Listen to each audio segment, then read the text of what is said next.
Hello everybody students. So today's we have to discuss about the class 10th science chapter first chemical reaction and equations. तो ये हमारा part second video है. Part first में हमने explain किया था chemical equation के बारे में एंड कुछ एक्टिविटीज़ देखी थी. एंड इस वीडियो में हम देखने वाले हैं यहाँ पे पार्ट सेकंड में कि बैलेंसिंग कैसे करते हैं. हालांकि हमने रिएक्शन बनाना सीख लिया था पार्ट फर्स्ट. जिसने अभी नहीं देखा है तो मैंने डिस्क्रिप्शन पे लिंक दे रखा है, तो प्लीज़ उस पर क्लिक करके सबसे पहले आप पार्ट फर्स्ट वीडियो देखिए एंड उसके बाद पार्ट सेकंड वीडियो देखिए. तो स्टार्ट करते हैं बिना किसी देरी हुए. लेट्स किसी भी रिएक्शन को बैलेंस्ड कैसे करें, ये मैंने आपको पिछले लेक्चर में इसका इंट्रोडक्शन दिया था. तो प्लीज़ पहले वाला वीडियो स्टार्ट करें और देखें. डिस्क्रिप्शन में मैं लिंक दे दूँगी. तो आगे स्टार्ट करते हैं बैलेंस्ड केमिकल इक्वेशन. तो सबसे फर्स्ट ऑफ ऑल हम बात करते हैं कि recall the law of conservation of mass that you studied in class 9th. आपने क्लास 9th में पढ़ा ही होगा मास के बारे में कि mass can neither be created nor destroyed in a chemical reaction. कि केमिकल रिएक्शन में ना ही तो हम मास को क्रिएट कर सकते हैं, ना ही बना सकते हैं, और ना ही उसको नष्ट कर सकते हैं, ना ही हम उसको डिस्ट्रॉय कर सकते हैं. Very important line. मतलब ये जो लाइन है वो हमें कंजर्वेशन, लॉ ऑफ कंजर्वेशन सिखाती है. जो लॉ ऑफ कंजर्वेशन इसको डिफाइन करती है कि mass can neither be created and NOR be destroyed in a chemical reactions. Important है कि अगर आपसे कोई पूछ भी ले कि लॉ ऑफ कंजर्वेशन क्या होता है तो आप बता सकते हो. Law of conservation of mass क्या होता है तो आप बता सकते हो कि mass can neither be created nor destroyed in a chemical reaction is known as law of conservation of mass. That is, the total mass of the element present in the product of a chemical reactions has to be equal to the total mass of the element present in the reactant. इसका कहने का मतलब ये है कि अगर reaction में reactant इधर साइड लेफ्ट हैंड साइड रहता है और प्रोडक्ट जो राइट हैंड साइड रहता है, यानी कि अगर रिएक्टेंट में जितना मास है उतना ही मास प्रोडक्ट में होना चाहिए. यानी कि रिएक्टेंट में जो मास है वो इक्वल होना चाहिए प्रोडक्ट के, तभी हम लॉ ऑफ कंजर्वेशन ऑफ मास कह सकते हैं. ठीक है. एंड देन आगे हम पढ़ते हैं कि in other words the number of atoms of each element remains the same before and after chemical reactions. Hence we need to balance a skeleton chemical equations. Is the chemical equations 1.2 balanced? Let us learn about balancing a chemical equation step by step. The word equations for activity 1.3 may be represented as.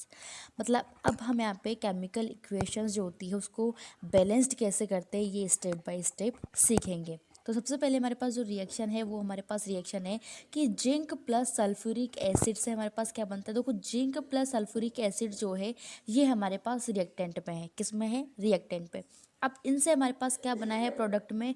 Zinc sulphate plus hydrogen.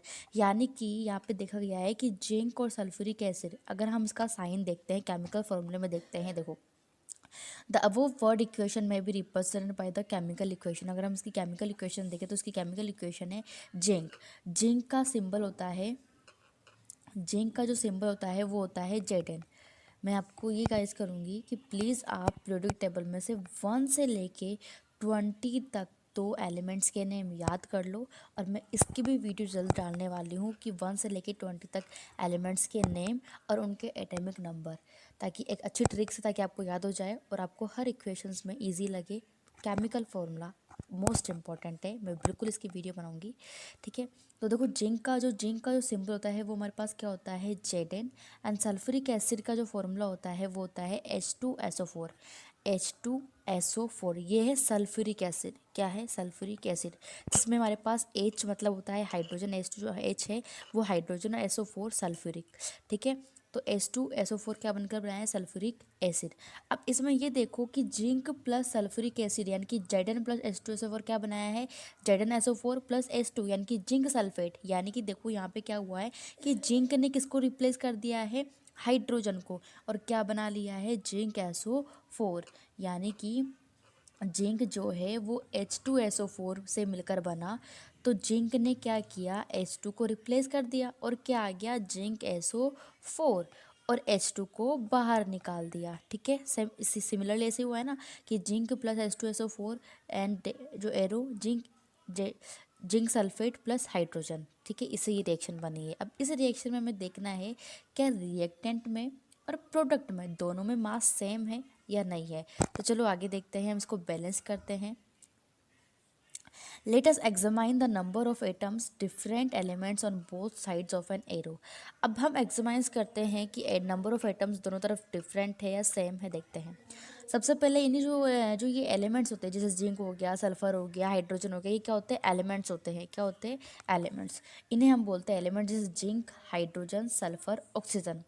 अब number of atoms in reactant, यानी कि left hand side में number of atoms कितने हैं वो हम देखेंगे यहाँ पे। तो देखो, जिंक कितना है अपने पास लेफ्ट हैंड साइड में?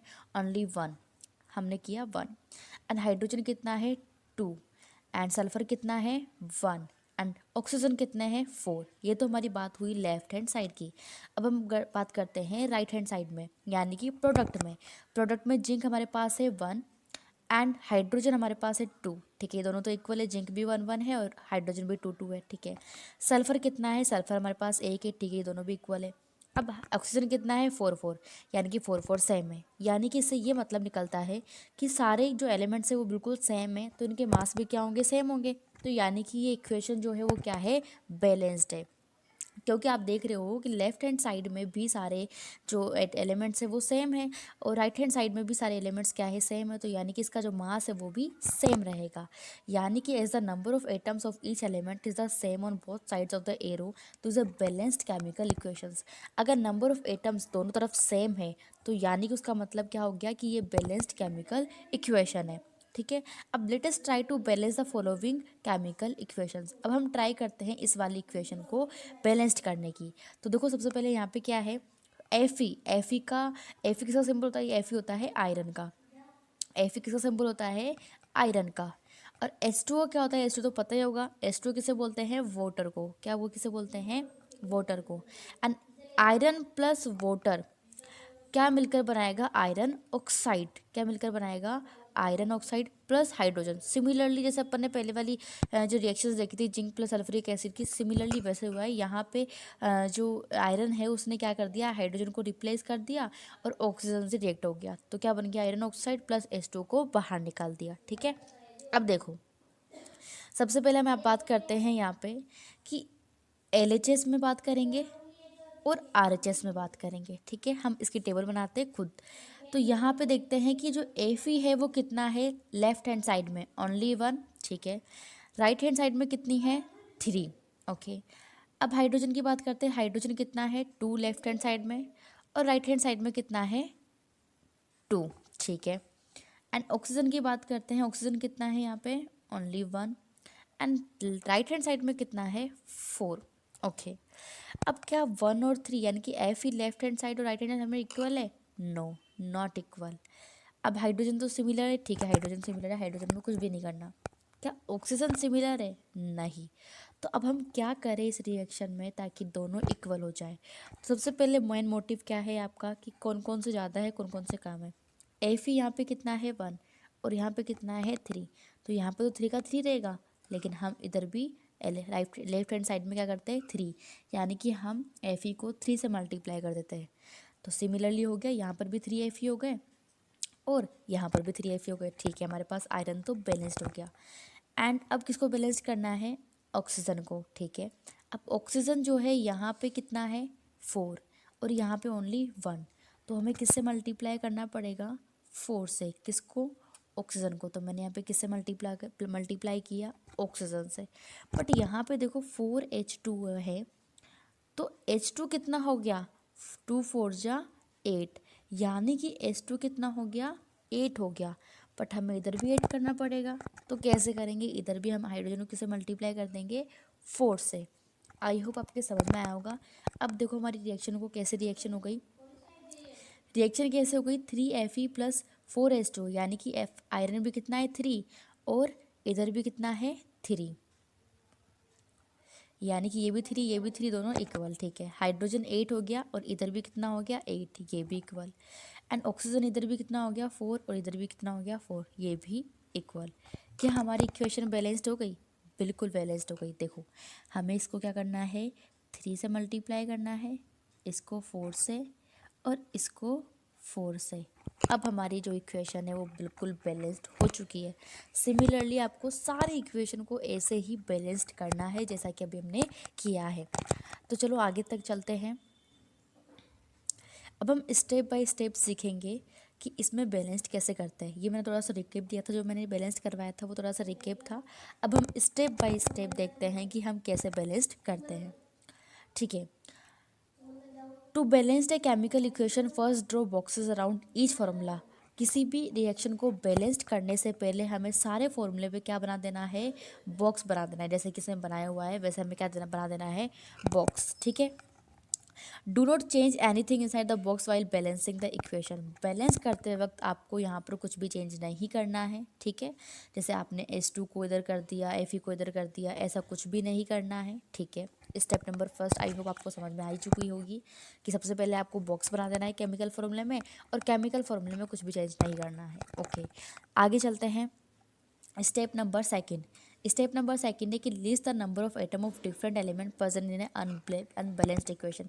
जैसा कि अभी हमने टेबल बनाई थी लेफ्ट हैंड साइड की और राइट हैंड साइड की, वैसे टेबल बनानी है कि आयरन्स कितने हैं वो कैलकुलेट करने हैं। आयरन कितना है 1, और राइट हैंड साइड में कितने थे 3। हाइड्रोजन कितना था 2, और राइट हैंड साइड में कितना था 2।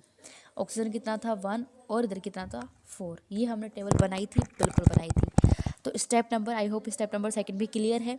अब बात करते हैं स्टेप नंबर सेकंड में। स्टेप नंबर सेकंड क्या है? स्टेप नंबर सेकंड है हमारे पास कि it is often convenient to start balancing with the compound that contain the maximum number of atoms. अब आपको इतने डाटा आपके पास आ चुकी है, अब आप कन्वीनियंट हो चुके हो कि अब आपको बैलेंसिंग कैसे करनी है। जैसा कि हमने किया मल्टीप्लाई करके 4 से 2 से, वैसा। It may be reactant or a product in the compound. Select the element which has the maximum number of atom using this criteria. We select, जैसे हमने select किया Fe3O4 and the element oxygen in it. There are 4 oxygen atom on the RHS and only 1 on LHS। यानी कि हमने देखा कि right hand side में तो कितने हैं ऑक्सीजन 4 है, और रिएक्टेंट में और कितना है सिर्फ ऑक्सीजन ओनली 1 ऑक्सीजन है। कितने ऑक्सीजन? ओनली 1। तो उसको बैलेंस कैसे करें? तो बैलेंस करने के लिए हमें ऑक्सीजन को किससे मल्टीप्लाई करना पड़ेगा? 4 से। किससे मल्टीप्लाई? जैसे देखो ये हमारे पास ये रिएक्शन थी FeH2O Fe3O4 प्लस H2। तो हमने इसे किससे मल्टीप्लाई किया था? 4 से। किससे मल्टीप्लाई किया था? 4 से, ताकि हमारे पास ये भी बैलेंस्ड हो जाए। यानी कि इधर ऑक्सीजन कितना आ गया 4, और यहाँ पर भी ऑक्सीजन कितना आ गया 4। ठीक है। एंड नेक्स्ट फिर हाइड्रोजन को, अब हाइड्रोजन यहाँ पे कितना हो गया 2 4 जा 8, तो इधर भी क्या करना पड़ेगा 8। तो इसको किससे मल्टीप्लाई करना पड़ेगा 4 से। देखते हैं आगे। To equalize the number of atoms, it must be remembered that we cannot alter the formula of the compound or elements involved in the reactions. For example, to balance oxygen atom, we can put coefficients। अब मतलब अपन को इनको balance करने के लिए हम इनके coefficients को चेंज कर सकते हैं। ठीक है। coefficient क्या होते हैं? जो केमिकल फॉर्मूले की जो बाहर डिजिट्स लिखी हुई आती है 4 3 2, ये क्या होते हैं? coefficient। क्या होते हैं? coefficient। ठीक है। आई होप समझ में आया होगा आपको।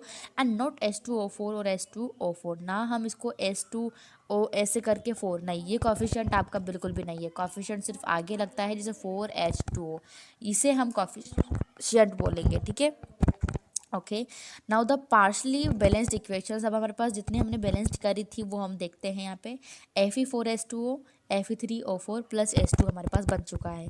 यानी कि हमारे पास ऑक्सीजन तो क्या हो चुका है? बैलेंस्ड। बट अब हाइड्रोजन का काम बिगड़ चुका है, क्योंकि हाइड्रोजन यहाँ पे 2 है और यहाँ पे कितना हो गया 8। जैसा कि मैंने आपको बताया कि इसको हम किससे मल्टीप्लाई करेंगे?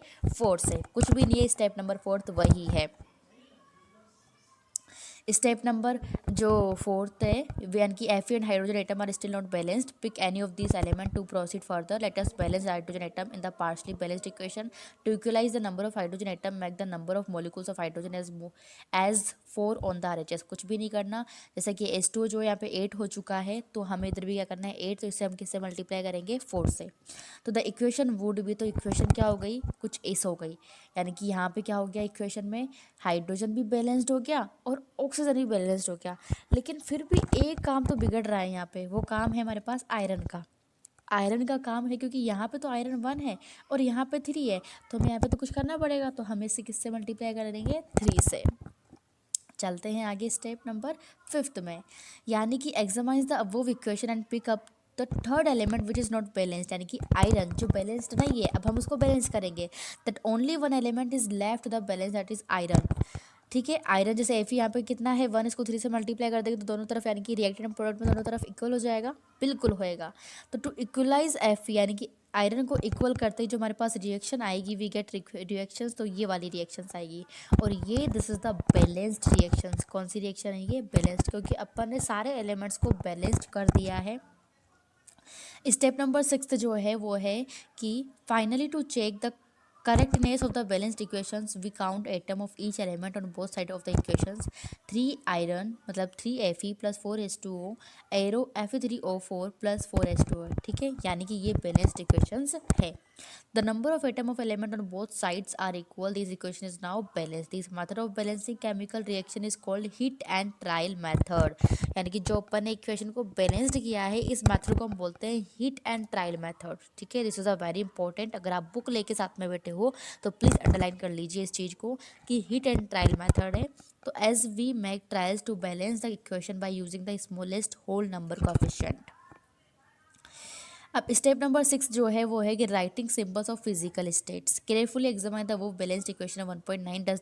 Does this equation tell us anything about the physical state of came each reactant and product. हमें फिजिकल स्टेट ही बतानी है। अभी फिजिकल स्टेट क्या होती है? फिजिकल स्टेट होती है कि वो सॉलिड में है, लिक्विड में या गैसेस फॉर्म में है। कोई भी एलिमेंट अगर वो सॉलिड फॉर्म में रहेगा तो हमें उसको एस डिनोट करना है, अगर वो लिक्विड फॉर्म में रहेगा तो हमें एल से डिनोट करना है, और अगर वो गैसेस फॉर्म में रहेगा तो हमें जी से डिनोट करना है। तो देखते हैं आगे। To make a chemical equation more informative, अगर हमें इक्वेशन को बहुत इन्फॉर्मेटिव बनाना है तो हमें इसके फिजिकल स्टेट्स होता है reactant and product are mentioned along with their chemical formula. The gases, liquid, aqueous, aqueous solutions, ठीक है, जिसको हम ए क्यू से डिनोट करते हैं, and solid state of reactant and product are represented by the notation. जैसे हम इस नोटेशन से डिनोट करते हैं, गैस को जी से, लिक्विड को एल से, एक्वस को ए क्यू से, एंड एस को, सॉलिड को एस से।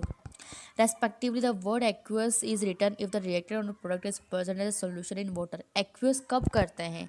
जब हमारे पास रिएक्टेंट और प्रोडक्ट कौन से सोल्यूशन में रहेगा? वाटर में। कौन से सोल्यूशन में? मतलब वाटर में जो चीज़ रहेगी, कोई सा भी एलिमेंट रहेगा, कोई सा भी केमिकल रहेगा, तो उसे हम बोलते हैं एक्वस। क्या बोलते हैं? एक्वस, ठीक है, एक्वस। जैसे सपोज करो नॉर्मली कोई एलिमेंट नहीं ले रही हूँ मैं, कि ये क्या है, वाटर, ग्लास का वाटर, वाटर ऑफ ग्लास, ठीक है। यहाँ पे मैंने जैसे कोई एलिमेंट था मेरे पास, एफी कुछ भी ले लो, तो इस एफी को मैंने इस वाटर में क्या कर दिया? मिक्स कर दिया। मतलब मैंने वाटर में मिक्स कर दिया। अब मिक्स करने पर ये पूरा जो कांटेक्ट है वो क्या हो जाएगा? कौन सा हो जाएगा? एक्वस सोल्यूशन में। कौन सा सोल्यूशन हो जाएगा? एक्वस सोल्यूशन में, ठीक है। तो इफ द रिएक्टेंट और product is present as a solution in water, तो द बैलेंस्ड इक्वेशन, जो बैलेंस्ड इक्वेशन हो चुकी है वो हमारे पास हो चुकी है कि आयरन कौन सी फॉर्म में रहता है? आयरन तो आपको सबको पता है सॉलिड फॉर्म में रहता है। वाटर तो हमेशा गैसेस फॉर्म में है। देखो वाटर जो होता है गैसेस फॉर्म में भी होता है, लिक्विड फॉर्म में भी होता है, और सॉलिड फॉर्म में भी होता है। ये तो पता ही होगा, फिर भी बता देती हूँ कि जैसा कि हमें देखते हैं आइस, आइस कौन से फॉर्म में होती है? सॉलिड फॉर्म में, ठीक है। एंड लिक्विड, जो लिक्विड कैसे फॉर्म में होती है? जैसे ग्लास में पानी होता है, वो कौन से फॉर्म में होता है? लिक्विड के फॉर्म में। वेपर, जब हम उसको बॉईल करते हैं, वाटर को क्या करते हैं? उबालते हैं, बॉईल करते हैं, तो जो वेपर्स बनती है वो कौन से फॉर्म में होती है? इसकी गैसेस फॉर्म में, ठीक है। अब note that a symbol is used with H2 to indicate that in the reaction water is used in the form of a steam, ठीक है। मतलब इस रिएक्शन में H2O को हमने स्टीम में यूज़ किया है, इसलिए हमने यहाँ पे गैसेस फॉर्म डाली है। Usually physical state are not included in a chemical equations unless it is necessary to specify them. Sometimes the reaction condition that is temperature, pressure, catalyst for the reaction are indicated above and और below the arrow in the equations. Sometimes मतलब equation को और informative बनाने के लिए हम यहाँ पे कैटालिस्ट का भी यूज़ करते हैं। कैटालिस्ट जैसे क्या हो गया यहाँ पे? सनलाइट और क्लोरोफिल। ये क्या है? कैटालिस्ट। ये क्या है? ग्लूकोज की रिएक्शन है। 6 CO2, CO2 का मतलब होता है कार्बन डाइऑक्साइड, 12 H2O यानी कि H2O वाटर के 12 मॉलिक्यूल्स, जिसमें प्रेजेंस में यहाँ पे किसके प्रेजेंस में ये रिएक्शन हो रही है उसे हम बोलते हैं कैटालिस्ट। जैसे सनलाइट के प्रेजेंस में हो रही है क्लोरोफिल, जिससे हमारे पास क्या बना है? ग्लूकोज। ग्लूकोज का फॉर्मूला होता है C6H12O6 जो एक्वस फॉर्म में है, प्लस 6O2 एक्वस फॉर्म में है, प्लस 6H2O जो लिक्विड फॉर्म में है, ठीक है। Using this step can you balance given in the next earlier, ठीक है। आप मतलब आप इन स्टेप्स को जो अपन ने स्टेप्स पढ़ी है इक्वेशंस कैसे बैलेंस करते हैं। इन स्टेप्स को पढ़कर आप कोई सी भी इक्वेशन को बैलेंस्ड कर सकते हो। आई होप अच्छी तरीके से समझ में आ चुका होगा आप ये सारी इक्वेशंस। तो अब हम पढ़ेंगे नेक्स्ट वीडियो में सबसे बेस्ट एक्सप्लेनेशन के साथ। तो जब तक हमारे part first and part second video को पढ़िए और साथ में जो भी इम्पोर्टेंट बातें आपको लगती है वो आप लिख लीजिए। और नेक्स्ट वीडियो में हम पढ़ने वाले हैं टाइप्स ऑफ केमिकल रिएक्शंस, कि केमिकल रिएक्शंस के टाइप्स कितने होते हैं। हमने फर्स्ट वीडियो में एक्सप्लेन किया था केमिकल इक्वेशंस क्या होती है, ठीक है, इनके पार्ट्स वगैरह एक्टिविटी को मेंशन की थी। एंड पार्ट सेकंड में अभी हमने पढ़ा है कि एक रिएक्शन को बैलेंस्ड कैसे करते हैं। And bye bye and thank you very much. अगर वीडियो पसंद आए तो प्लीज़ लाइक करना ना भूलें एंड सब्सक्राइब द चैनल।